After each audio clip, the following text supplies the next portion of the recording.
Whether you keep them in your home or love to see them in theirs, these are the creatures that bring us all together. Reptiles. We're going to be delving into the experiences of reptile lovers from around the block and around the world. This is the Reptile Talk Podcast.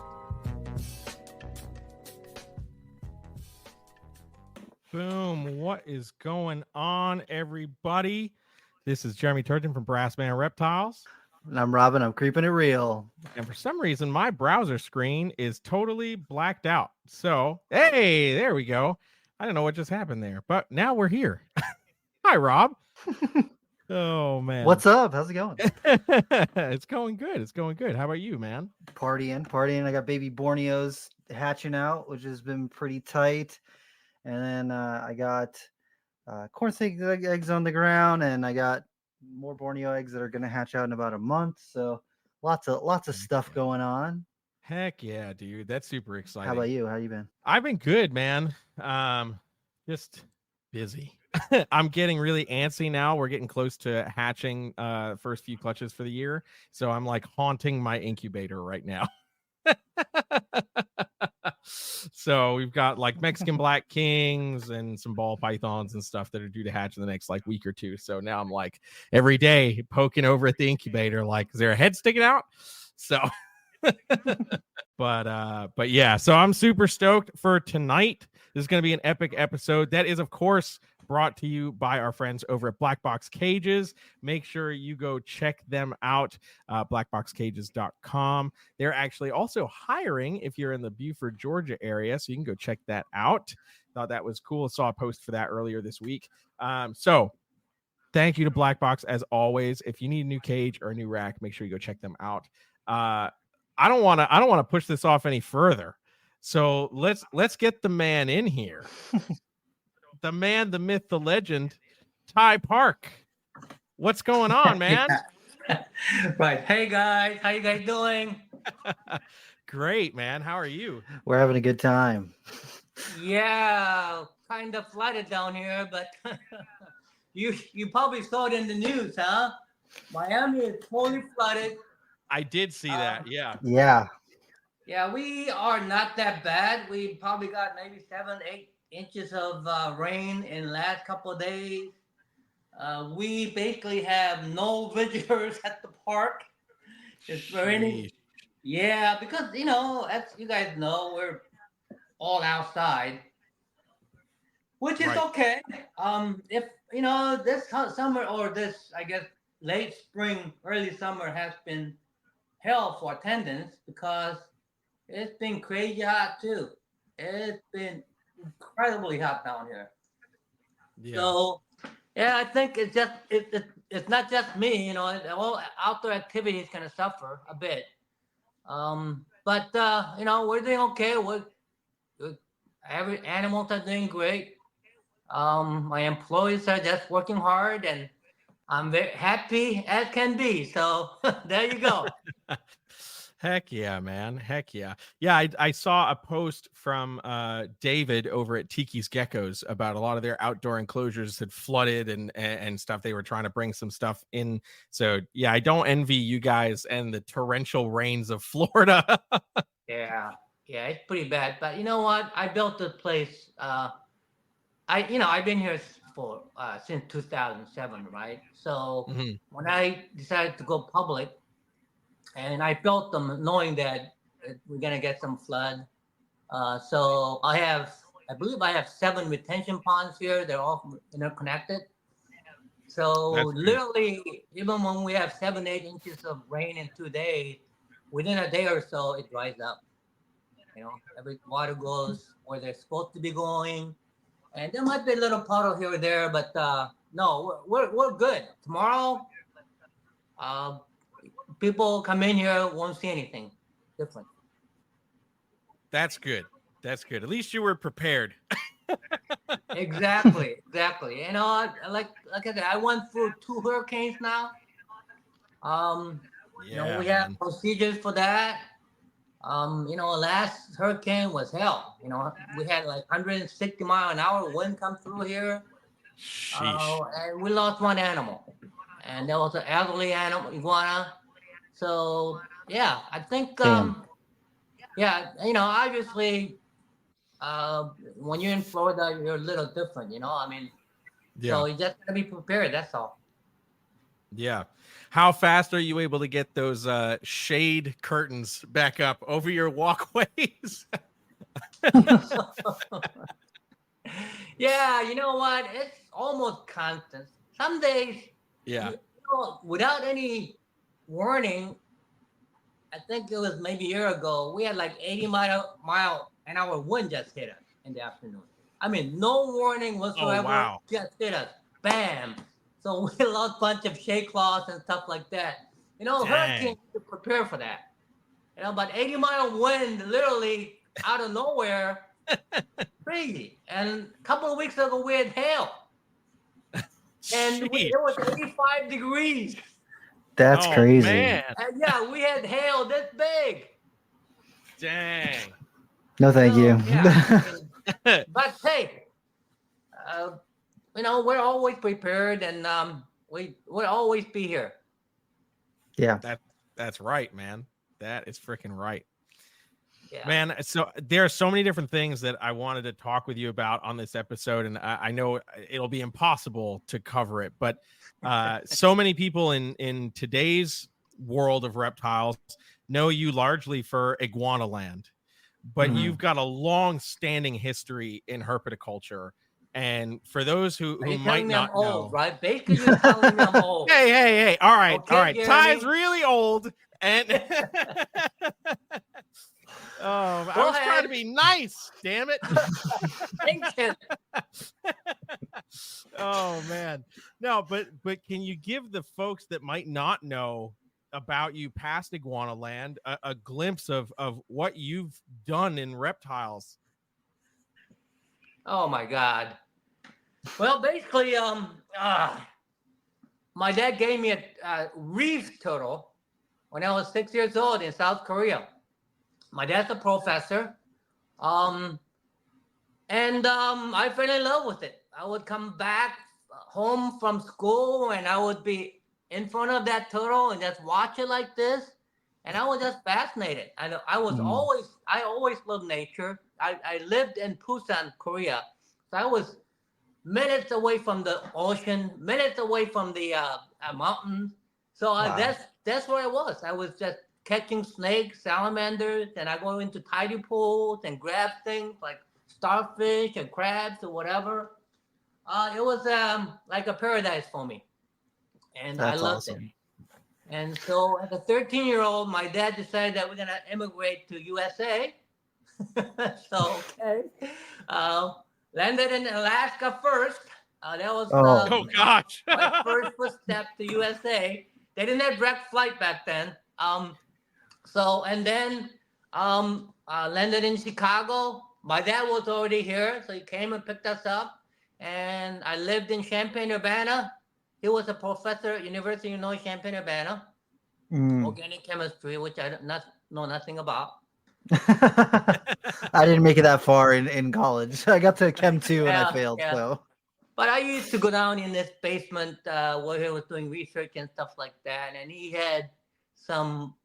He was working with tilapias back then, and back then, tilapia nobody knew about, right? I mean, literally, he might have been the first few people in the U.S. actually imported them for research. really? I don't know, but you're talking about the 70s, right? Wow. Early 70s. So, yeah, and then after college, I opened up my first pet store. Like a crazy guy. I got accepted to grad school, but I really didn't want to go to grad school. I wanted to do something on my own, and unfortunately, my dad passed before that. If my dad was alive, I'd probably be a doctor. Because I was a pre-med, and that's what he wanted me to do. Unfortunately, he passed when I was a freshman in college. Oh wow. So yeah, and to me, medicine wasn't really something that I wanted to do. It was because my dad wanted me to, and all my uncles are doctors. So basically like a family thing. My son is a doctor too. But I was gonna say my son-in-law is too, right? Yeah. So anyway, and sophomore year, I really made up my mind that I wanted to do something. Oops, did I lose you? There we With um, animals. I wanted to. My goal was to become a zoo director. Also college. So I changed my major to zoology. My mom cried for a couple of days. But I was pretty adamant because, your dad tell you to do something as a Korean boy, just did it, But my mom, She wants you to be she's happy. a softie. I could get away with anything with my mom. So I changed my major to zoology, and I wanted to be a zoo director. But I've always wanted to open up a pet store. Back then in the 70s, again, the pet stores were basically like metal frame, like rusting metal stands with, like crusted aquarium. It was a mess, right? I mean, They had the it slate was bottom not a aquariums, right? pleasant, place to be. And it's smelly. So I wanted a pet store that has displayed animals the right way. So I put all the aquarium behind the wood paneling. And this is 70s. And I made everything very representable. And I grew that to 3 different pet stores. And then I got into selling pizzas. Santa Savannah. I lived in the dorm, so I know you're hungry by the time you're at 9 o'clock. You're hungry. Yep. Nobody liked home food. So this was before Domino's. So I kind of made a killing selling pizzas. Got into real estate development. Got into and then I bought one of the largest campus bar, and I was having a great time. I mean, I was, and this building was during Prohibition days. It had a hidden basement where they served liquor. Oh man! So I had this hidden basement that I kept my reptiles in. So I could tell you this, but back then, obviously, health department didn't know about it. Right. Yeah, right. But a few of my friends did. One is Mark Mitchell, right? He's now like head of LSU vet school or something like that. He used to hang out with me all the time, and he actually went to vet school at University of Illinois, right? So yeah, I had a lot of fun, but I was not a family man. I was literally working 16 hours a day. I was an workaholic. Literally, I was addicted to work, and so I decided. And I even got pretty close to divorce, because I was, it's my fault. I was not a family man, and my kids were growing up, and I was, as a Korean man, again, I had this misconception now, but that wife stayed home and I work hard and provide for the home, and that's how I was brought up. Yeah. And raising the kids were wife's job, and I just go to work 16 hours a day. But I started realizing I'm really missing out. Yeah. So I retired, and in 2006, my daughter got accepted to Northwestern University. By then, we were living in suburb of Chicago, a place called Inverness. And I kind of wanted to keep her close to where we were. So she decided to go to Northwestern University, which was only about an hour drive. And then that's the same year I sent my son to a private school in Minnesota. Hated me for it for a couple of weeks. Yeah. Because that summer before, he started dating his wife. Oh, really? 16, right? Literally first girlfriend he ever had. Love. And he actually married her after 10 years of dating. Wow. But basically, after that summer, I sent him away to Minnesota, tundra, cold. You're like, you need to cool down a little bit. You're going to go. In the USA. So, yeah, he hated me for a couple of weeks, but then he came around and he realized why I sent him there. because he wanted to always go to Princeton University. That was his dream school. Mm-hmm. It's a dang good school, you know, and you could have perfect scores on SAT and straight A, and you still won't get in, you know, because Right. every high school has one or two of those anyway. Yeah. You know, it's competition to like Yale, Harvard, Princeton, Stanford, ridiculous. Yeah. So I knew that you have to have something else, right, other than the grades and the brain. Mhm. And he was a decent soccer player. So the school that I sent him to, I found out that the coach there was a buddy was coach at Princeton. So I figured that if this coach would commend him, he already had the grade, he was going right away. Yeah. And it worked out that way. Wow. Matter of fact, Princeton was the only school he ever applied to because they accepted him right away after. Oh, wow. Almost, yeah, he was one of the first ones to get accepted that year because his coach wanted him.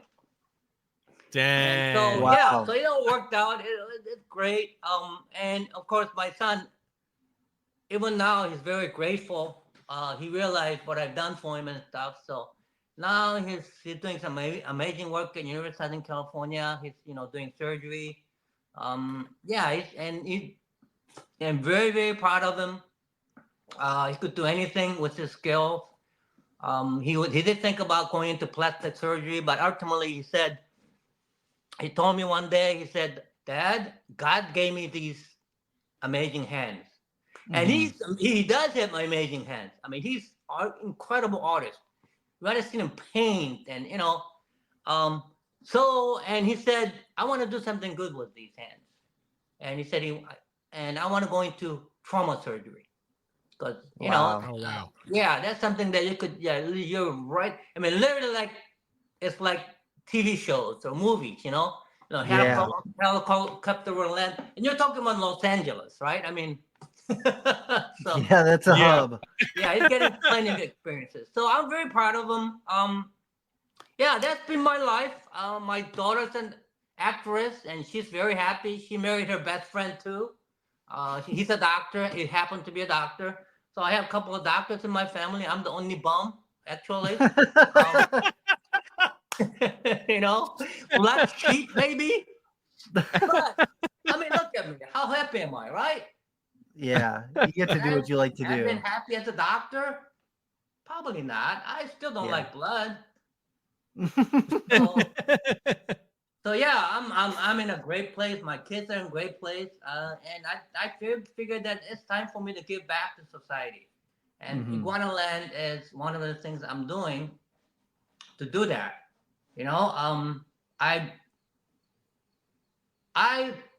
This is my passion, and I want to share my passion with everybody else. And I keep telling people this: Iguana Land, I didn't build it for myself. Because I'm only going to be here for 20, 30 years more, right? I'm 70 now. So, and this thing, Iguana Land, will keep growing. It'll be here for another 100 years plus after I'm gone. And it's going to keep doing education. I love it when the school bus and land, drives in here. When Anna goes to different schools to show animals.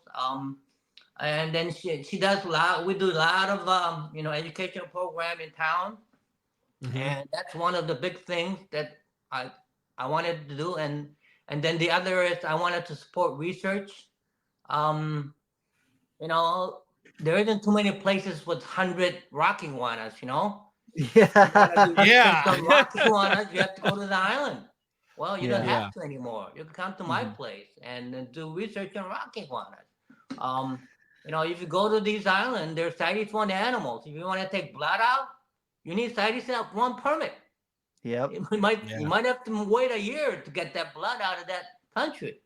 And so I have a lot of, actually I had Sean did his PhD, Sean Perry at DVM. He did his PhD study here on rock iguanas. That's awesome. Yeah, and then I have, people come from Australia and stay for 3 months doing research. Things like that. I have, I have an intern house over here with 4 bedroom. So I wanted to support research because I think I can do that with the amount of animals I have and stuff. And that's happening. I'm starting to reach out to some of the professors at different local universities are reaching out to me about research projects. Mhm. So I want to support that, and then of course the last thing is the conservation work, which I think we're doing a pretty good job. This year we raised more than $100,000 for conservation work, Turtle Fest and awesome. Iguana Fest. That's really cool. So we're doing pretty good for being here for about 2.5 years. Yeah, man. Open to Dude, the that's public. incredible. I think that one Yeah. of the things that you were saying is that a lot of people don't get to experience, but like where I've been and then where you've been is when you get to see children who are excited about reptiles come to a Yeah. place like Iguana Land and getting to share those animals with these kids who are like, oh, I watch YouTube videos about, whatever, rhino iguanas or the Aldabra tortoises. They're like, I watch YouTube videos. I love them so much. And then watching them get to see one in person for the first time is like, Absolutely. it'll change your life. You'll be Yeah. like, I need to chase that feeling for the rest of my life of getting to Yeah. share that like love with people who are also really in love with the stuff that you're doing. It's You know what? I put smiles on my face every time I see kids. One of the things that I did with Iguana Land, I wanted to do it totally different. I didn't want it to be a cookie cutter zoo, right? Mhm. So when I first wanted to open it up, people was every person I ever met is, oh, you gotta visit these zoos, you gotta learn from them and stuff. And I said, no, it's gonna come from this brain right here. I'm not gonna copy anybody, all right? Yep.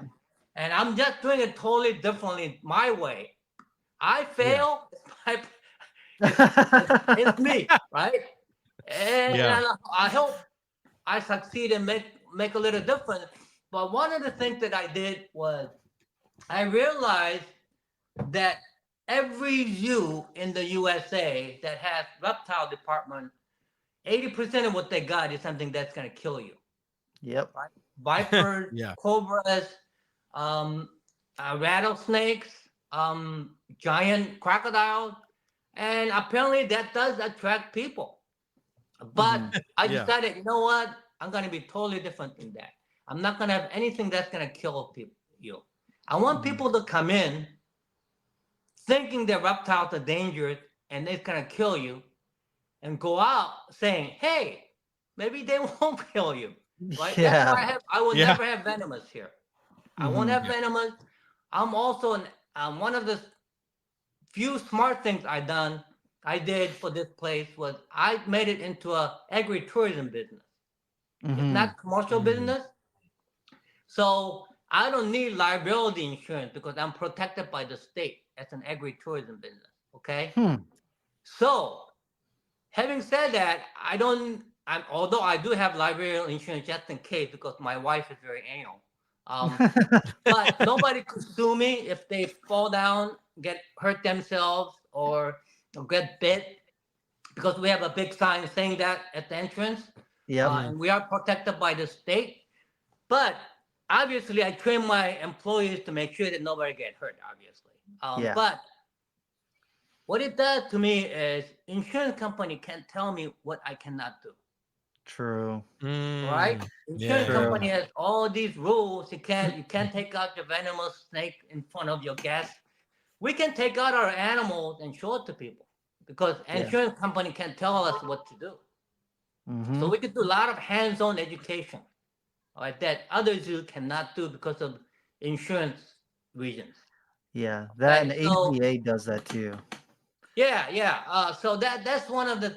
So I made Iguana Land different than any other zoos, and I'm hoping that it will continue to do a lot of hands-on education, and we do. Almost every visitor who comes in here get to touch something before they leave. Right? Heck yeah. Even awesome. People who have never touched snake before, eventually they actually touch them, and we kind of insist in a way. Yeah. So I think we are making a difference. Yeah.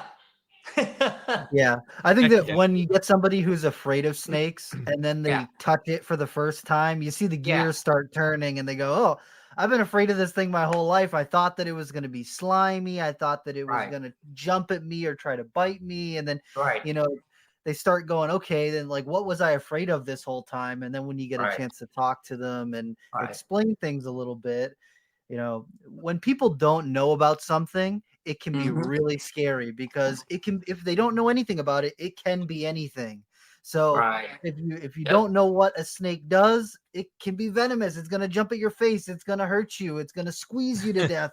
And then when you learn about them and you understand that, oh, they're just another creature trying to exist on this spinning rock that is going around the sun, you know, that it changes their perspective and allows them to see it as more of what it is than what they Mhm. think it is, you know? Yeah, and if they don't like snake, we have turtles and lizards too. So Everyone um, loves turtles. yeah, Everyone who loves doesn't Everyone love loves turtles. turtles, right? turtles. Yeah, Everybody loves exactly. turtles.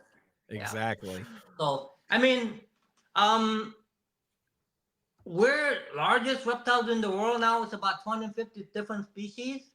That's awesome. I It's know the insane. Guinness Book of World Record was 225 with the Reptile Garden. Mm-hmm. Um, so yeah, and I didn't think we're reached that milestone this quickly. but, but I'm Come an on, you're a reptile impatient person. man. You know, I'm gonna grab one of these and one of Yep, and one of those. those, Yeah, and yeah. and I still have empty cages. That's a We problem, saw, dude. we That's a saw I that. know, problem. I know. I'm trying to fix it, but my budget's a little low right now because we're still not making money. Yeah. Still supporting it. Um, and I'm hoping. I keep telling myself this, and I'm hoping it will work out. By the end of 2024, I'm hoping at least we'll break even, Mm-hmm. Mhm. so I could do more conservation work. As you know, right now, yeah, it's all coming out of my pocket, guys. I mean, the pocket. So, um, you know, it's some days I lose thousands of dollars. You know, our expenses are very high. Yeah. When we only have few people come in, like last 3-4 days, I lose $1,000 plus every day. Mm-hmm. So, you know, a lot of people think that I'm in this to make money. They have no idea Yeah, they don't what know. running a zoo like this costs. There's You no know, I was gonna money in say, animals, dude.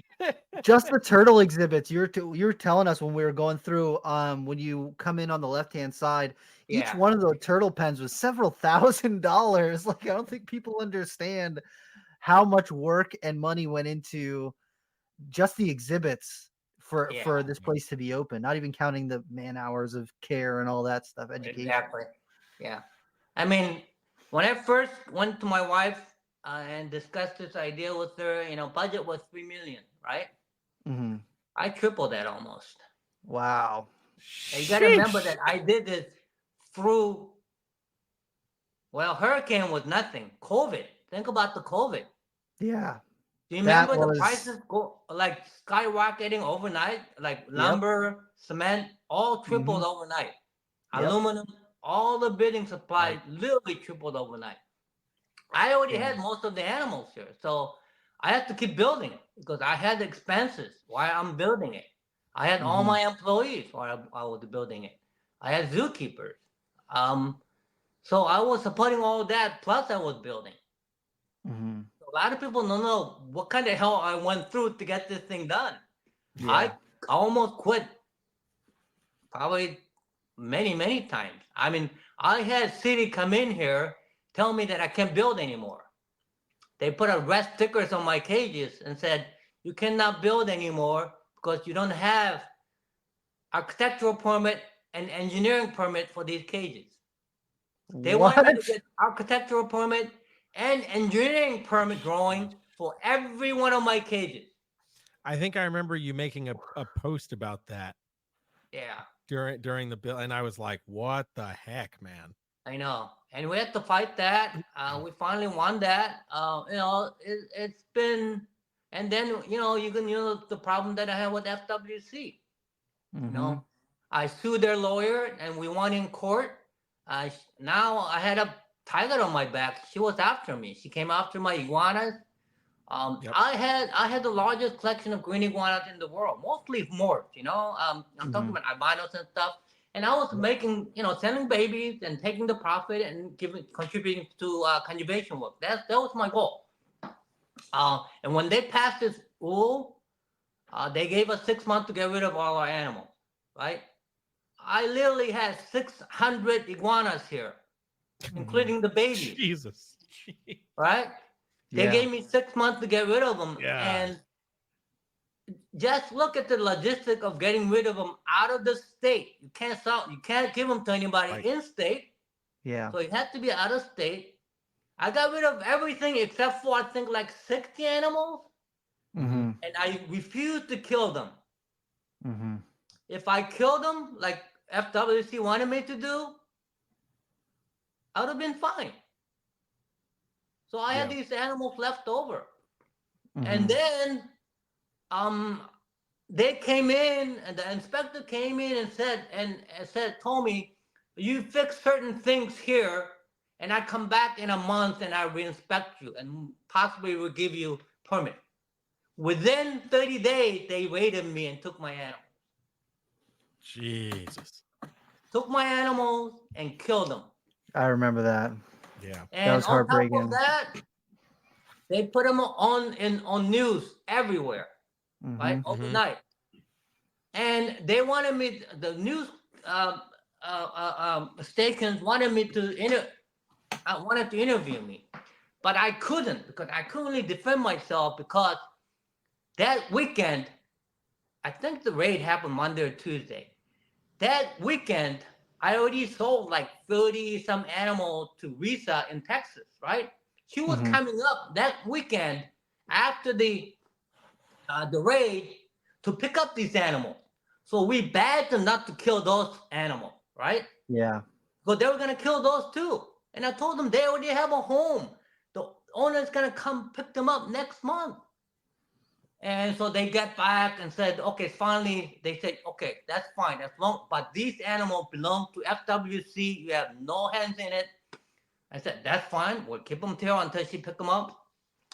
That Saturday, when they pick them up, agent was here, make sure they went with Lisa and stuff. Anyway, because of that region, I could not defend myself, because I'm thinking, if I tell them the truth on news station, they're gonna take these animals and kill them too. Yep. Right? Yep.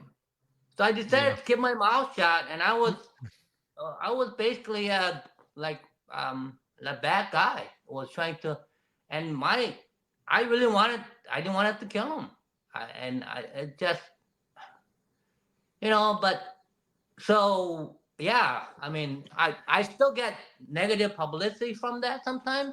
But you know what? At the end, we did the right thing. All my employees know that we did the right thing.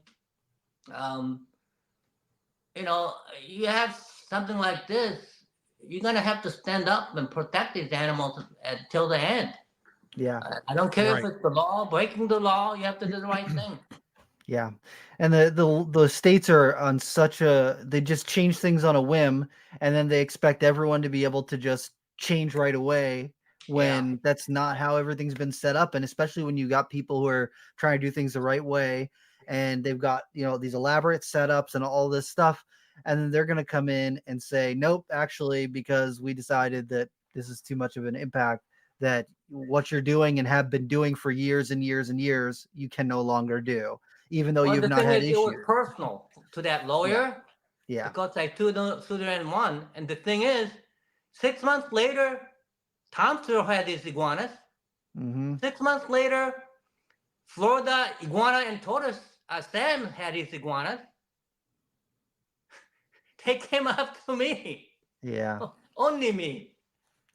Right? So, that's ridiculous. but they just want to make an example of one of the big guy. I don't know. But it was personal to them. It was pretty obvious. But that's anyway, I went through hell building this place. But but it's done. I'm really happy about it. There's still a lot of challenges. I can't keep putting hundreds of $1,000s in here every month or weeks but I'm committed. Yeah, that's what I can say. I built this place. I have to stand behind it. Yeah. And as someone who's been there, if you have not been there, you should definitely check it out. It is one of the most beautiful reptile zoos you're ever going to see. The exhibits, even if you don't go to see the animals specifically, go to see the exhibits. If you're into any sort of architecture, looking at the actual setups that the animals are in, the enclosures, go for that. Top Because notch. Yeah, top notch. It's just even Thanks, some of the turtles were hidden when we were there, and still the exhibits themselves were absolutely beautiful. All of them, every single one of them, from the parentes down to some of the rarer cyclura that you have there, to the spilotes and the carpet pythons. Everything was in such cool enclosures. Can I talk about the rare cyclura?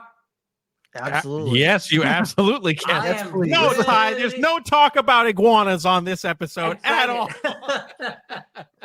So, some people know cyclura penguins. Okay? And I got an iguana.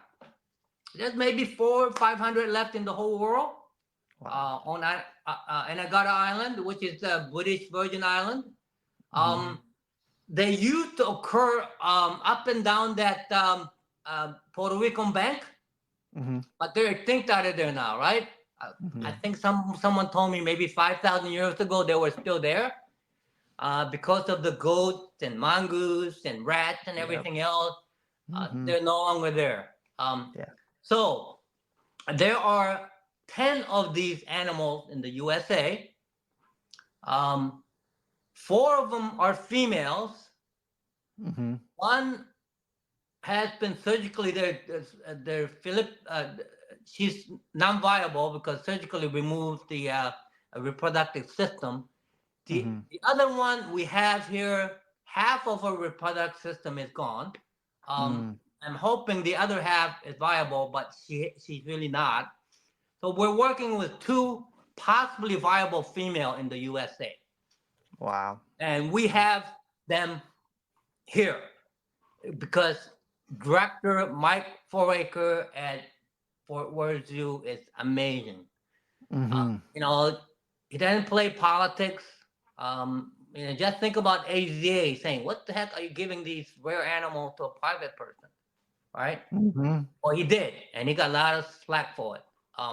But he said, "I'm gonna give these animals to the person who could produce them the best." Yep. And he didn't care about AZA, and so he just put them down here. That's awesome. And that's so cool. Amazing. I mean, things like that don't happen, Yep. But you're talking about the director at Fort Worth Zoo, right? One of the biggest zoo in the world. Yep. Yeah. So we have 3 females here. So basically, possibly viable females are all here. That is incredible. Yeah, and I can't 100% say that we're gonna produce them this year, but all signs leads to us producing them this year. After 3 years of establishing them, working with them, I think we have 2 female grab it right now. That is awesome. I'm out there every 30 minutes watching them. After this, what do you think I'm doing? Outside. Yeah, out there. Anyway, so Sean Perry, DVM, and PhD, because he did a PhD study here. He comes down here once a month. He's a vet at Mississippi Aquarium now. Oh, that's cool. Wow. Brilliant vet. He's when it comes to reptiles, I could think of maybe few people in my hand who's done the stuff that he had done with exotic. Anyway, he left yesterday. He was here for 3 days doing research. So he did sonograms on them, and he's pretty sure that these are fertile eggs inside of them. So I am like high right now, right? So I don't do drugs. I never drank alcohol. I'm high. Yeah. It's just barbecue and iguanas. Including on Let's eggs, go, man. Yeah. So the conservation work with these guys are basically we're gonna work with U.S. Fish and Wildlife Mhm. and Fort Worth Zoo and us, of course, as many as we could produce. Hopefully, I could. I feel good about if I could get a couple of clutches out of these guys. If I get 10 babies, I Yeah. could raise them the way I want to, right? Mhm. And I could make 100 within 5 years. I could Yep. guarantee you. Yeah, I could produce 100 of them within 5-6 years. Last time anybody produced, and I got an iguana, I believe it was 12 years ago, one Mhm. at San Diego Zoo. Wow. Damn. So my goal is to produce dozen this year. I think we're gonna do it.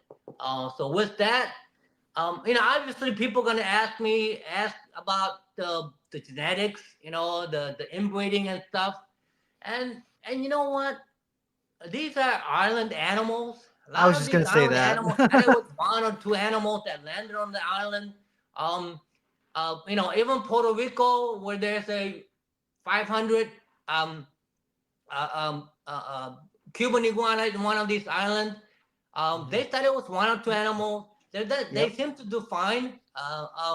So basically, if I got about 100 of these babies ready to go when they're a little older, we're going to repopulate an island off Puerto Rico. That is They're so extinct. incredible. Amazing. Yeah. So they've already cleaned up that island, I heard. So they're ready. So That's this is so the real cool. conservation stuff for me, and I'm really proud to be part of it. Yeah, I mean, for non-traditional zoo, like that to do something like this, I think it's making a difference. I really do, and I want to 100%. be that break between the real zoo, AZA zoo, and private, even commercial. Mhm. I was just gonna say that, like, this is as much discourse as there is between the zoo world and the private sector. This is a perfect example of what can happen when the two actually do together. meet Mhm. and utilize that intelligence from the person that's dedicated so much time onto that genus, that family, whatever they're trying to save, versus the guy or two or three people that have to go maintain 150 animals and they can't dedicate their time to one enclosure because they've got 150 other enclosures. You got somebody that is dedicated so much of their life to this species. Like, of course they're going to run circles around you. Why would you not want to be able to work with that person and put things in position to where you have the opportunity to totally repopulate and save a species that is incredibly endangered? I mean, like, this is the magic that can happen when you bridge that gap. So I think that this is amazing and hopefully sets a serious precedent for potentially more collaboration between yourself and other zoos, but even others in the private sector that are working with some really rare species of reptiles. Yeah, you know what? I'm very grateful that a lot of the AZA zoos recognize us. We got animals from Dallas Zoo. Yeah. Yeah. We just recently received 36 turtles from National Zoo. Really? National Zoo Dang. in DC. Wow. And the keeper and they told me, and this really warms my heart. They said it was unanimous among the keeper and the curator to send it to us. Wow. They could have That's picked any amazing. other zoo. They picked us. That is incredible, man. Yeah. So Congrats I'm really on that. grateful. I mean, so I think we got animals from 7 AZA zoos now. Philadelphia Zoo, which is the oldest zoo in the USA, they sent us one of their educational Cuban iguana to us, and he's one of That's our cool. educational animal now. That's That's awesome. Yeah, awesome. so I'm really grateful. I think we're making a little difference. A lot of Jews, even 10 years ago, any commercial breeders like myself, they really, we were blackballed basically, right? Yep. And that lead to um, something that it's been on my mind for a while, and that's been how can we get us commercial reptile people? I don't know if that's the right word or not.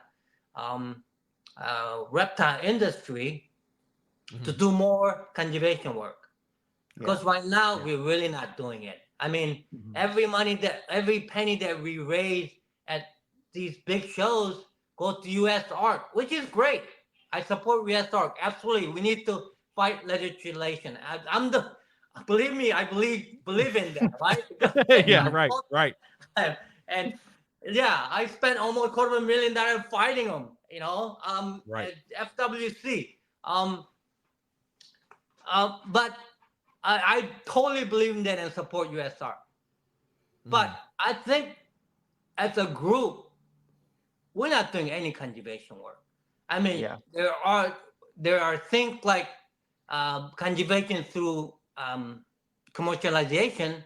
That's a great slogan, but it's almost a byproduct. Are we gonna, when we produce these ball pythons or whatever, are we gonna put them back in the wild? Nah. I don't see anybody doing that, right? Okay. The other flip side is if we produce enough of these animals, we don't have to take them out of the wild. In a way, that's a conservation, right? I buy it, right? But there's millions and millions of dollars of research money going into things like pandas, elephants, rhinoceros. But how much of that is going into reptile conservation work? I mean, organizations like Turtle Conservancy and TSA, they do a great job, doing conservation work, but they're not commercial entity. Yeah. But Right. we commercial industry, reptile industry, doesn't do any reptile conservation work. I really don't think so. Money doesn't. They don't come up with some bunch of money to say, "Hey, let's support these research. Let's do this conservation work." So I want to do that. I mean, I want to be an example of somebody who's doing that. So maybe some other people will start doing that too. That's why I have the Iguana Fest and the Turtle Fest. But it's really hard, guys. I mean, for me to spend 2-3 months of my time begging people to donate stuff for auction, or hey, can you be a sponsor? It's tiring. I mean, it really is. It takes a lot out of me. A lot of people don't know that. It's very hard for me to ask for money. I never ask for money for myself. I never have. Okay? Right. I never have. As matter of fact, if somebody come in here and give me a donation, I put them in the kitty. Right now we're supporting Peace River Wildlife Conservation Center, nonprofit. I put that money right in there. It never comes to me. Anybody donate money, it doesn't come to me. I never ask for money for anybody, for myself. So even when I ask money for conservation, it's hard. There's a lot of resistance. It's amazing to me that we raised 100,000. Last time we raised $45,000 for Turtle Fest, I probably contributed about $25,000 worth of it. So it gets harder and harder because there's Croc Fest and there's other fests. So I had this idea where I wanted to run a couple of shows, okay, like national shows. That right now, these big shows, they do make, do auctions and stuff at the end, and that goes to USR, which is great.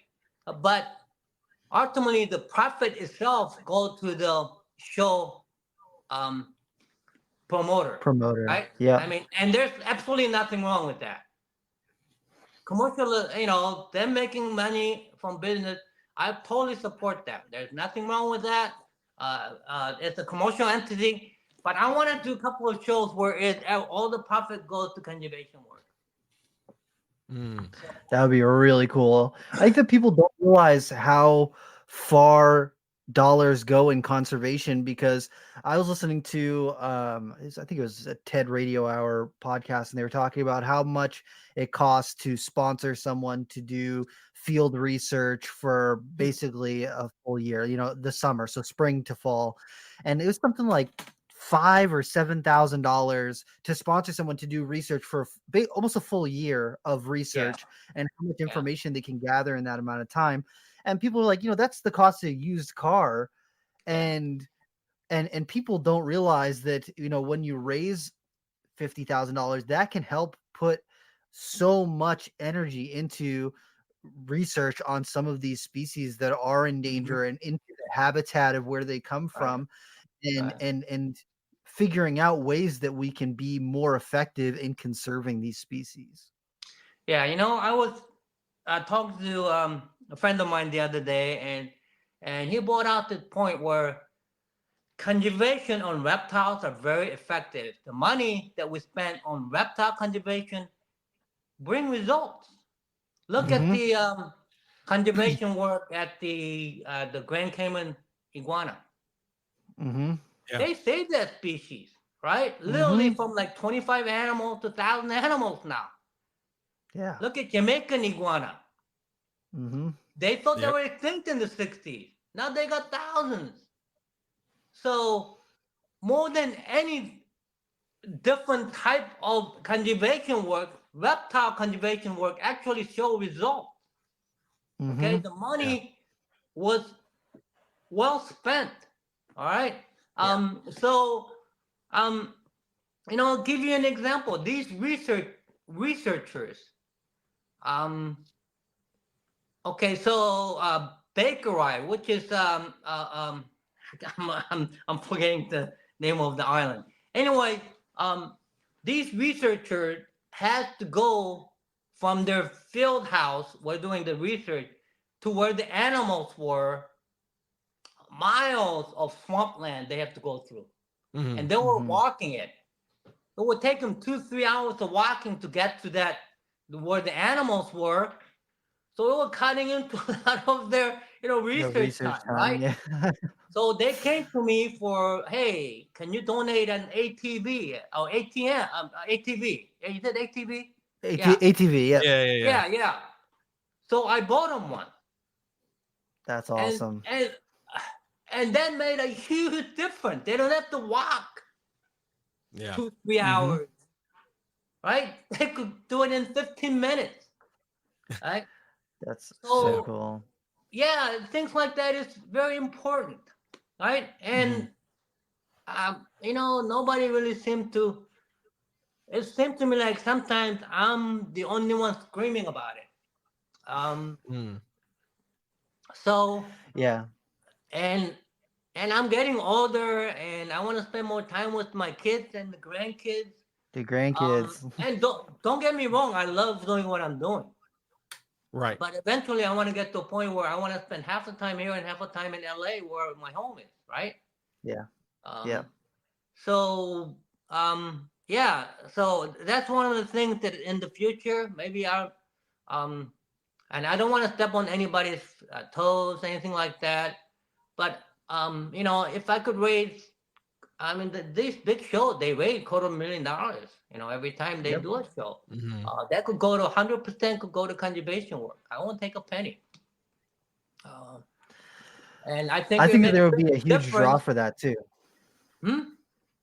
I think there would be a huge draw for that too, because people now do want to see that their money's going somewhere like they want to know that their money's getting put to good use, as opposed to just going to, one person who's just getting really rich off of it, knowing that their dollars to go to this show would be going to help save the animals that they care about. I think that would put people in a good position where they'd feel good. They'd feel better about spending money at a show like that. Yeah, I mean, we'll still do the actions on Saturday night for the U.S. Dark. We'll support them. We'll never not do that. But the profit will go to conservation work. That's awesome. So, but having said that, that's a lot of work for me. Yeah. but maybe next couple of years that's gonna probably happen. And I really want people to, I don't know, I mean, think about conservation work. Yeah. Right? I mean, and the funny thing is, I've learned over the years that giving makes me feel good. So literally, I feel like I'm almost selfish doing all these things. Give me pleasure. So what Ty is saying is he wants to give you all of the work to put an event together.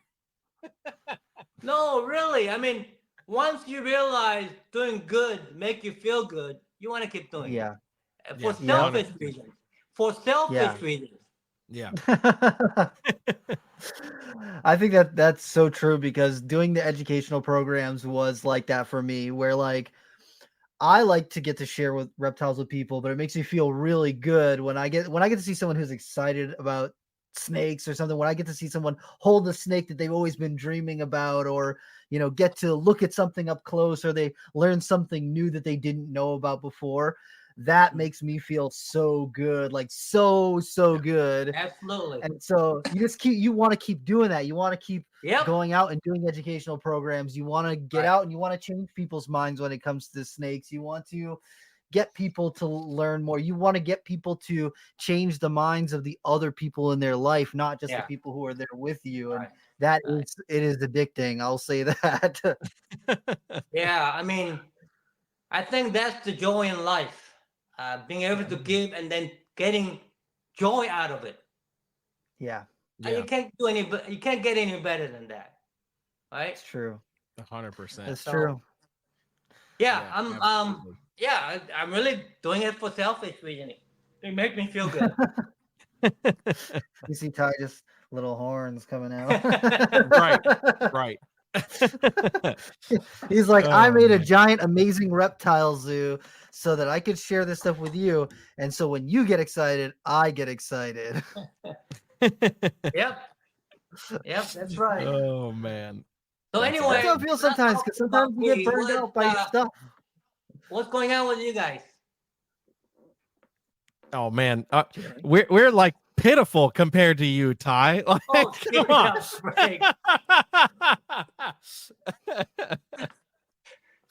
Oh, man. I mean, I'm sitting here breeding leopard geckos and ball pythons right now. That's what's going on in my reptile life. There's not much happening here.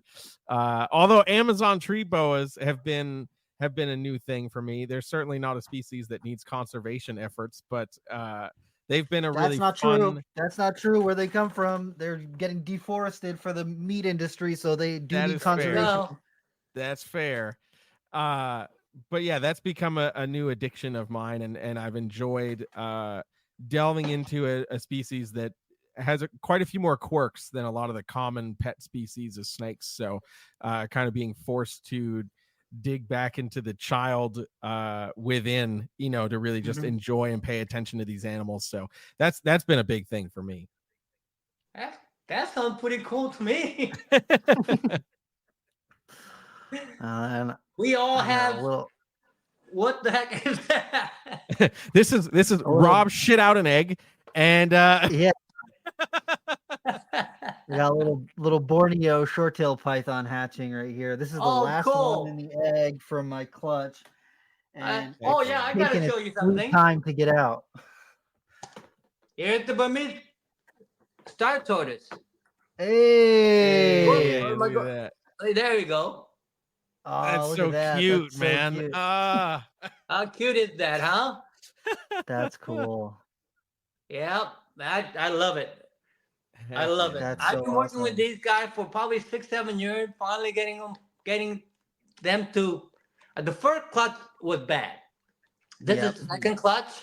Mhm. hmm And I kind of expected the first clutch to be bad anyway. The males are still pretty small. The female is big, but the males are just big enough now. So, Heck and yeah. I have something else. What do you got? What do you got? A little egg. Hey. This is the bladder stone we just took out of your not your Chagwala. Oh, Look out how of a big that is. chuckwalla? Oh, dang. Bladder stone. Holy What the crap. heck? Whoa! That is Here we huge. go. It came Yeah, out of I thought it was an Chagwala. egg. I thought that was an well, egg. it's bigger than Galapagos egg, that's for sure. It's Yep. it's big. Anyway, one other thing, this leads to something that I've always been telling people about. I'm old, but I'm still learning a lot, right? Yep. Heck yeah. And so I post this thing on Facebook, and one of the comments said, "That's pretty common on Chagwalas." I didn't know that. Right? I'm not really a Chagwala, Yeah.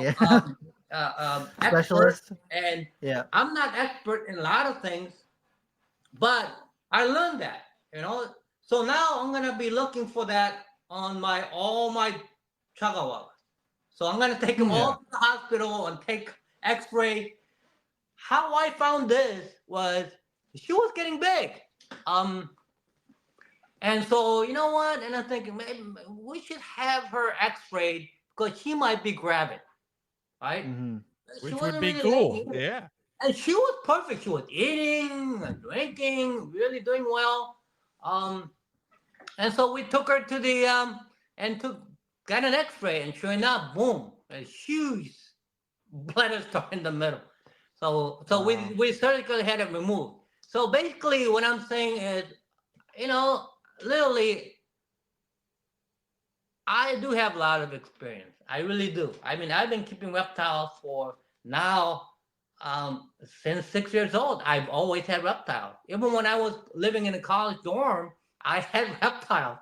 That was I was a rebel. That's breaking the rule, obviously. But back when I was going to college, I mean, everybody was on weed. I would walk through that dormitory room on Friday, and I get high on weed just walking the hallway. Right? Oh no. We're talking about early 70s. Yeah. So I had my hair long. I was a hippie. Yeah. So yeah, it was. What am I trying to say anyway? I lost my thought. You're always learning. Oh, yeah. What was that? learning. You're always learning something. Yeah. Always learning something, and I have a lot of experience, right? hmm But having said that, really, I learn new things almost weekly. I really do, and I try to incorporate it into my, keeping. I think that, even 20, 30 years ago, most of the animals were wild caught animals, as you could see, right? Most of the stuff that people were keeping were wild caught. Now, probably majority of them are kept bred now. It's a huge advance, right? 20 years ago, I don't think there was an enclosure made specifically for reptiles, right? You always use aquarium. We went to Ace Hardware to get heat lamps, you know. Yeah. We never had UV light, right? I mean, we had Vitalight, which didn't give any UV. But without even UV, I was in that little basement under my restaurant. I bred my first green iguana without UV light. And it is in the basement. And that was, for me, that was a huge accomplishment. For me to somebody to breed a green iguana in the basement in Illinois. I mean, you could do it outside in Florida, no problem. They do it Yeah. naturally. Right. Yeah, and I remember when I was breeding bearded dragons, there was no UV light. It was vital light, and I knew they needed UV light. So what I did was I got this light from medical light that had UV in it. Okay, I would buy this very, very expensive UV light from medicine supply company, and I would put a timer on it, and I will move from cage to cage over the bearded dragon for 15 minutes every day. Wow. Oh man. This is way before the UV lights and everything. That's I've done a cool. lot of things. Having said that, I'm still learning every day. Every day. Heck I think yeah. that is one of the most important things that people can pick up is that you should never ever feel like you know exactly what's going on. You should always feel open to learning something new, Yeah. because there are so many different little things. There's no way for one person to know all of the things that are going on, even with just the Yep. reptiles that we're keeping. If you have more than one species, even if you have just one species, there are all of these little things that we may never know. Like Jeremy Luther from Nerd, he used to be one of our Oh, yeah. monitor guys. He called me earlier today. I missed his call, but I listened to his voicemail. He's an arborist, so he works in like pruning trees and cutting down trees and stuff. He called me today because he was between 40 and 50 feet up in a tree and pruning branches, and he found an entire family of broad-headed skinks up there. Really? He's never seen broad-headed skinks on the ground where he's at. He's in Missouri. He's never seen broad-headed skinks out and about, but when he's 40 feet up in a lift pruning these branches of this tree, he finds a whole family of broad-headed That's skinks. super interesting. Yeah. Right? And like, who would have thought? I see broad-headed skinks around on rock walls and like on trees when I'm out herping by rivers and stuff. But who would have thought that they're spending a decent amount of their time 40 foot up in a tree? The skink is this it's this big. So like, what is it really doing up there? And think about it. Maybe it makes sense. There's less predators. It only really has to worry about birds up there. It doesn't really have to worry about other kinds of predators that would have to worry about lower, closer to the ground. It really has the advantage of being able to thermoregulate easier. There's probably lots of bugs up there and little things like that where I would have never figured that crap out. This, I just learned that for the first time today too. So like, I'm always excited to learn something new about reptiles like that. Yeah. So what you guys have just heard. Expert. I always tell myself I'm an experienced person. I have a lot of experience in reptiles, but I don't want to call myself an expert. I produce, oh my God, 71 species of lizard. 27 species of turtles and tortoises.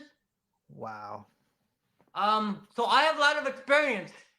But I'm no expert, especially when it comes to medicine. Don't even ask me. I always tell them, "Hey, go ask a vet," because I don't want to give you bad advice. Yeah. And when my animal gets sick, I go to my vet. I don't do it myself, right? Because I'm not a professional, and I could tell you, I can confess right now. Because I've been doing it for 60 plus years, I probably killed almost every species of reptiles in the world. That's common to the reptile trade, Because I kept them all, right? I kept almost every, because I had pet store too. I literally kept almost every species of reptile that was available, commonly, especially. So I've actually killed almost every species of reptiles that's common to reptile industry. So I could confess that, but that's experience, right? Right. Yeah. Chameleons, they rarely live more than 10 years. I killed every species of chameleon that I've ever worked with. Hmm. I mean, that's the truth, right? Yeah. It's the trial and error and experimentation and development. Like I think that's something that in modern day reptile keeping we take for granted. Like we have Yeah. UV lights, we Mhm. have It specialty took enclosures, we have all of these things that exist now that we can literally either just go to the local pet shop and buy, or we can go online and Yeah. get it, within a couple days or a week. Absolutely. But Right. previously, that didn't exist at all. UV lights have trial only and been around error. for Yeah. 35, 40 years, If so there's that. a Yeah. whole period of time that didn't exist. I Right. mean, I think it was when we had Brian Barczyk on the show, and he was talking about taking the water heater element in for Yep. rack systems to be able to put that to a thermostat for a rack system. Yeah. Like that's stuff that we take for granted now. Those racks come in with Exactly. heat tape pre-installed. Yeah. Yeah. Yeah. You're right. You're right. And you know You what? know. Also, a lot of people said bad things about what's going on now, right now with reptile. The next generations are horrible and stuff like that. I don't believe that. I really Mhm. truly believe in the next generation of keeper doing really well, and Mhm. people like you guys. I really believe that this reptile business would keep improving and get better. I really truly believe that, and I really believe in the next generation uh, to take this to another level. I really do. Yeah. Yeah, I think that one of the things that feels threatening to older people, like not you in particular, but like some of the older crowd, is that they go, I had to suffer so much and I made every mistake in the book trying to get to where I'm at. And the younger people are like, I don't want to make every mistake in the book. I don't want to, have to watch, animals die. I want to Mm. look at research. I want to learn from the people who did things before me, and I want to do better. I want to give these animals as much as they can. And I think that a Right. lot of older people see that as like an insult or whatever. And it's in a Mhm. lot of ways it's not their fault. Like when we didn't have care guides, care guides are developed from people making mistakes over and over and over and learning from those Right. mistakes and going, okay, I Absolutely. have to supplement with calcium, otherwise the females go Mhm. into calcium crash. We need to make sure that they get UV light, or they aren't able to process the various vitamins and minerals in their diet. All of Mhm. these things that like when you go and look online at a care sheet, that is the result of lots and lots of people making mistakes and learning from those mistakes. And I think that a Yep. lot of people today take that for granted because the information's there. Whereas for people like us and for like Ty, it was not there. We were figuring things out as it was happening. And Jeremy and I, there was some information out there, but there's still so many advances that have come Right. in even the last 5 years Yeah, I was gonna that say, we're especially the still last learning 5 and so 10 years. much. Yep. Yeah. Yep.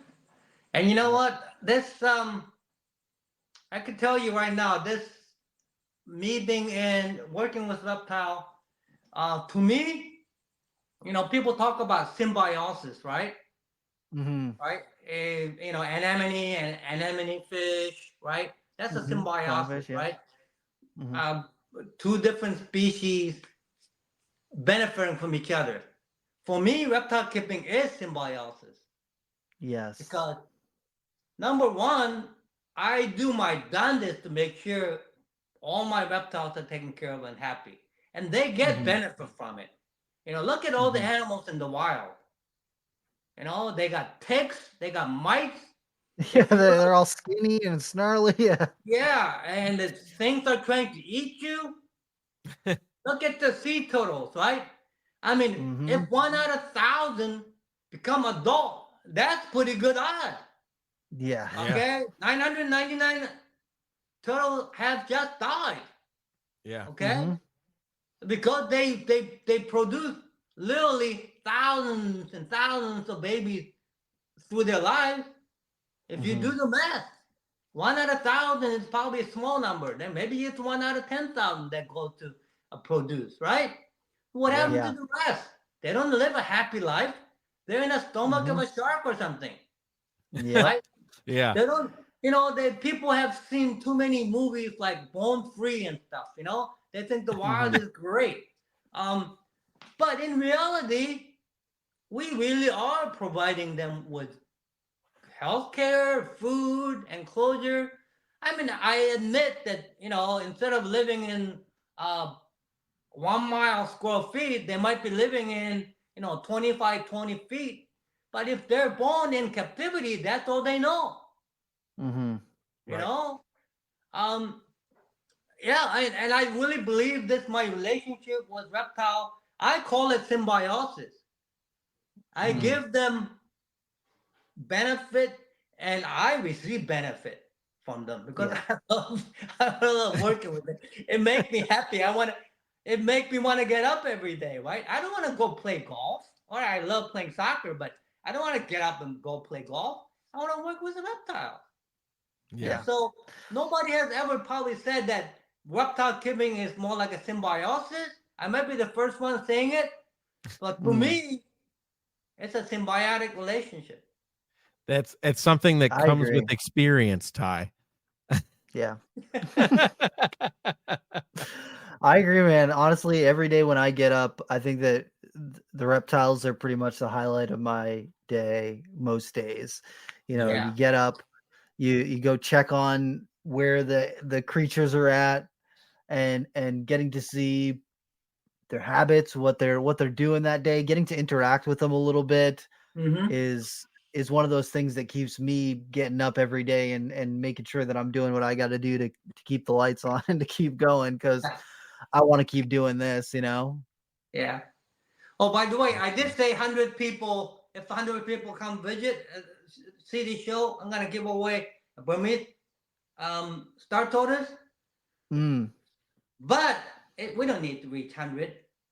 We need to pick someone to give this Burmese star tortoises away. It doesn't have to be 100.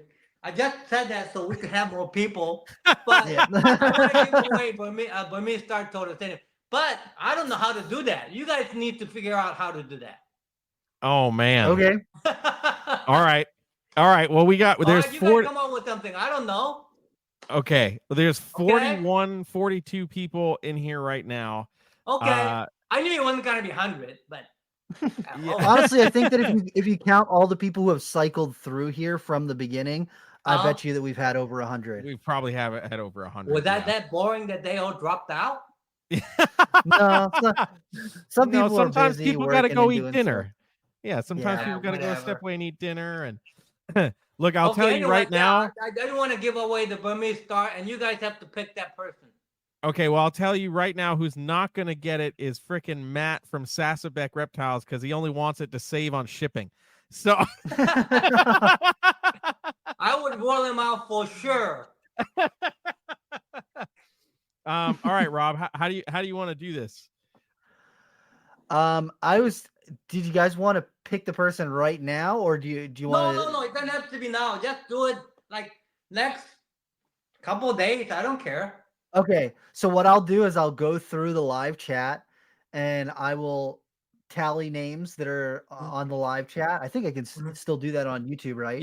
Yep, you can still do that. And I might be able to do it if I stick on here afterwards and just read through some of the people on Facebook too. Because this shows me YouTube and Facebook comments as well. Okay. And so I can go through there, make a list, and then just put it into one of those auto spinners that pick someone. Yep.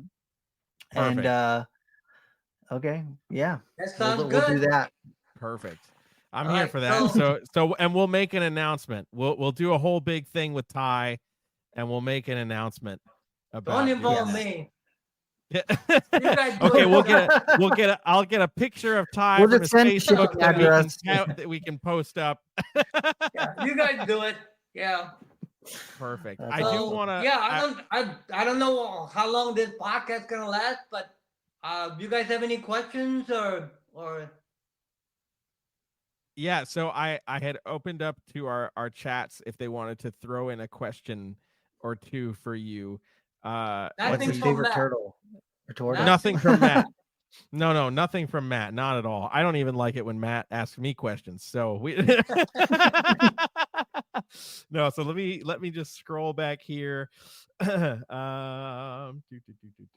we had a bunch of people that had some questions. All right, here we go. Here's one from Facebook. Samson Michael, what is your biggest conservation goal for Iguana Land in the next 10 years? 10 years? Dang. Can we Well, go the 10 iguanas months? take a while, dude. Well, I talked about Anegada project, right? That's huge. I mean, Yeah. for us to replenish an island they're extinct from, they actually was there 5,000 years ago. I think that's really huge. I don't think it'll get any bigger than that when it comes to conservation. Yeah. And absolutely. that'll be my goal. Within the next 10 years, we repopulate this island and Puerto Rico with Anegada iguanas. That would be awesome for sure. That'd be awesome. Yeah. All right. Next one. What's the most rewarding species that you've ever worked with? Oh my God. You can't say the same species again. Yeah, Yes, I you know, can. I know. You know what? Tell you the truth, I went through every different type of species that I got. I tell myself I couldn't live without that species kind of thing, At one time, I worked with different chameleons, and that was just my passion. I just concentrated on the overall chameleon, and every species I could get, I tried to produce them and stuff. So they're really different from time to time, right? Obviously, rock iguana is huge. I want to have every species of rock iguana here at Iguana Land, at least the ones that are legally here. So I'm looking to acquire Jamaican iguana. I'm very patient. It doesn't have to happen next year or anything like that, but I think that's going to happen.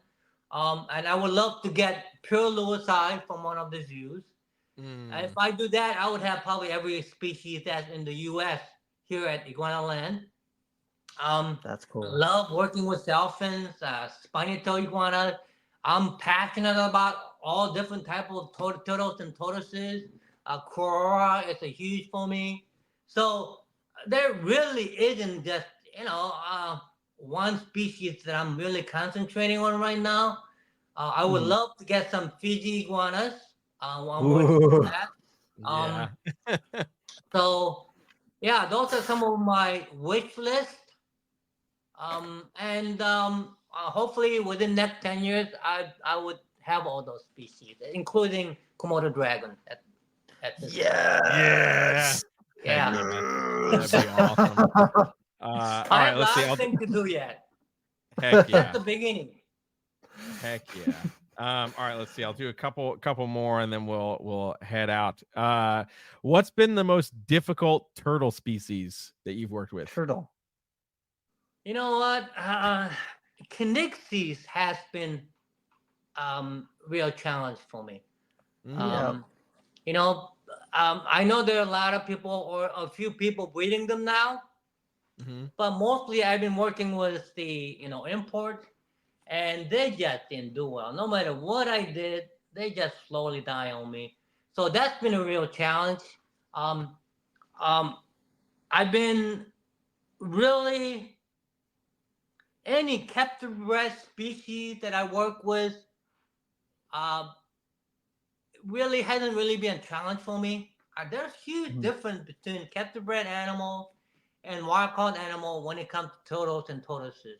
Wild caught animals just don't do well, especially koalas and those delicate species that come from Asia. They might be in a bin for a month before they get here. They are loaded with parasite and stuff, and that probably goes same with the Kinixis. So that's been a challenge for me. But really, I'm really happy with how well the animals are doing at my zoo. That heck yeah. It's not me that's doing the daily work. It's my keeper, right? Obviously, I'm out there advising them. But day-to-day stuff, I rely on my keepers, and thank God I have some good ones. Mm-hmm. And Heck yeah. so I'm really happy with what's going on over here. Animals are thriving. Obviously, it comes with designing the enclosures well. Um, and I always tell my employees that I would give you any equipment that will make your job better. Mm-hmm. All my employees hear that from me. Anything you need to make your job easier and better to take care of these animals, I'll get that for you. But do not waste my money. Yeah. Right? Because if they're not spending their money, they will waste it. Right. Yeah. Right? We feed the best stuff that I think that they should eat. Mhm. I'm really amazed at how well animals are doing it, especially the captive bred one. If you get little agamas that came from Africa, you expect to lose some, right? Mm-hmm. But I'm really happy with what's going on at the zoo, how well we're doing with the animals, and I have to thank my keepers for that. Mm-hmm. Heck yeah. Heck yeah. Hell I yeah. love that. All right, we'll do one more of these questions and then we'll wrap it up. Let's see. Sounds good. Scroll through. Make this sure it's not from Matt. no, never. Oh, it's Jay. Hey, Jay. Have you ever thought about trying to breed pig nose turtles or fly river turtles because of the complex nature of the egg hatching? I think about it all the time, but I'm not ready. I don't have a pond Yeah. for it. Yeah. I have a pair here. They're in an individual 10 by 10 aquatic enclosure setup. I'm not set up to breed them yet. One day, That's awesome. I will decide, hey, it's time, and I do it. Right now, they're kept, nicely, but they have not really been. I haven't put them together because Mm-hmm. they need a huge pond by themselves with the banks, with the Right. sandy Yep. banks and stuff. I'm not ready for that yet, but in the future. Dude. That'll That's be so crazy. awesome. I love fly river turtles. They're so cool. Heck yeah. Yeah, they sure are. Heck yeah. Well, man. Ty, this has been freaking amazing. It's such a treat to have Yes. you on and Thank get you to so spend much. time with you because we certainly don't get to see you nearly enough. But so our final wrap-up question that comes from us that we ask everybody is what, and I feel like I already know what it might be, but maybe I don't. What in the realm of reptiles, be it something that you have happening at your own collection or something maybe you've seen online, what in the realm of reptiles has you excited about reptiles right now? Right now, there's a lot of things, really. I mean, Bolins. People Yeah. tend to breed Bolins. Yeah. Yep. Really exciting. I for wasn't me. expecting you to say Bolins. I So was not heck yeah. expecting that. Was not expecting that. Yeah. A lot of tree monitors being hatched recently. Yes. Huge. A lot of different species being kept to bred that we weren't doing 5-10 years ago, right? I see that all the time. Different monitor species, especially the tree monitors, is huge for me. They're cute little burgers when they hatch out, right? Yes. So yeah, I'm really excited about the future. A lot of things are happening now. Yeah, Bolin's one of them, obviously. I would love to get Fiji iguanas here. Yes. I want to work with Yes. them. I want to have every. Let's say I'm gonna build within the next 5 years, enough enclosure to house most of the monitor species that's out there, like Spencer and Heck sand, yeah. like the sand monitors. Some of the very rare stuff. I want to work with them. So I got big goals, man, Heck yeah. You say that like you haven't just made one of like the most incredible reptile zoos in the world. Well, I'm gonna be working on indoor enclosure soon, an indoor room, because the way I gotta set up everything is outdoor basically. I want to have temperature control room where I could do smaller stuff, like some of the anole species, some of the gecko species that I've been avoiding keeping them because outdoors they just don't do well. Yeah. So I want to work with some of the South African tortoises. So I got a lot of things that I still have to accomplish. Hell yeah. Heck yeah, man. Dude, that's awesome. I'm really excited to see what the next iteration is. And Jeremy and I have been talking about doing another Florida trip where we head down south, check you out, then work our way up to like Gatorland, and then hit the panhandle out towards Steve Cool. Tillis. So we gotta talk some make more, it Jeremy, happen. about getting that done. Yeah, we gotta make that happen. Yeah. I'm always here for you guys. You know that. We appreciate Hell that, yeah. Ty. Thank you so much, man. So much appreciation. Yeah, this is incredible. I really have enjoyed listening to you tonight. I could listen to you talk for just like hours, for real. It's true.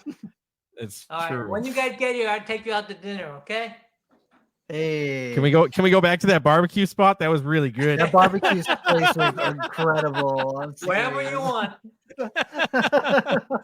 Oh I man. saw Scott was in the chat too. Big shout to Scott. He's one of the keepers out there doing good things. And then I've enjoyed watching the pictures from Anna doing presentations too. She took really good care of us while we were down there. So if you're listening to this podcast right now, make sure that you check out Iguana Land. If you are anywhere in the southern part of Florida, please go check them out. You will not regret it, especially if you are a reptile person. The amount of species if you were like, I've been to a reptile zoo before, Parentes, like, come on, you cannot like, come on, Yeah. and the croc monitor exhibits and everything. Trust me, you will not regret it. It's amazing. I can't wait to go back. So you should definitely check it out. Ty, if people want to see the things that you're doing, where should they follow you to see pictures and videos and stuff? Actually, within a month, we're gonna have a YouTube channel.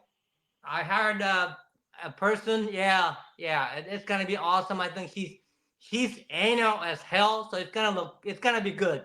Heck yeah, dude. Yeah. So but it's www.iguanaland.com. And if you want to send me an email, it's ty@iguanaland.com. There you go. That's All right. it, dude. Thank you Well, so Ty, much. thank I you so appreciate your much time. again, man. Yeah. You're welcome, guys. Thank you. It's nice seeing you guys again. Heck It's yeah, good man. seeing You you too. too, All right. Bye. All right. Take care, man. Ty. Bam. Ty Park, Dude. everybody. That was freaking epic. Thank you to everybody in the chat. We appreciate it. You guys are awesome. So we will go back and get names and everything and do one of those wonderful wheel spin things for the tortoise winner. And we'll reach out to you, make sure that you can take care of this tortoise. We want to make sure that it goes to a good home, someone who is able to provide for it, not just when it's a baby, but also when it gets larger. So we'll have some questions that we'll ask you to make sure that it's going to a good home, someone that is prepared to take care of it. But we will get that over the next couple of days. And thank you for tuning in. If you guys want to check out Jeremy and the things that he's doing, where are you going to go?